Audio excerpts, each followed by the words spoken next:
তোমরা দেখতে পাচ্ছ এখন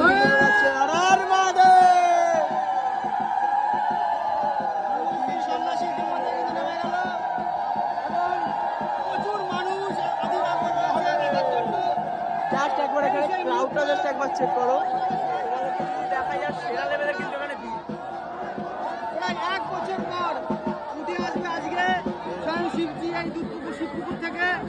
তারই দুর্লভ মুহূর্ত দেখার জন্য লক্ষ লক্ষ মানুষ ভিড় করেছে এই ঘাটে। দেখো আর হাজার হাজার মানুষের কিন্তু এরকম পাড়িতে কিন্তু পুরো পাড়টা মানে পুরো পুকুরটা এখন খোঁজ লোক ঘিরে ধরেছে আর কি দেখার জন্য এই জিনিসটাকে। এখন খোঁজা কিন্তু চলছে, দেখা যাক কতক্ষণে ওঠে।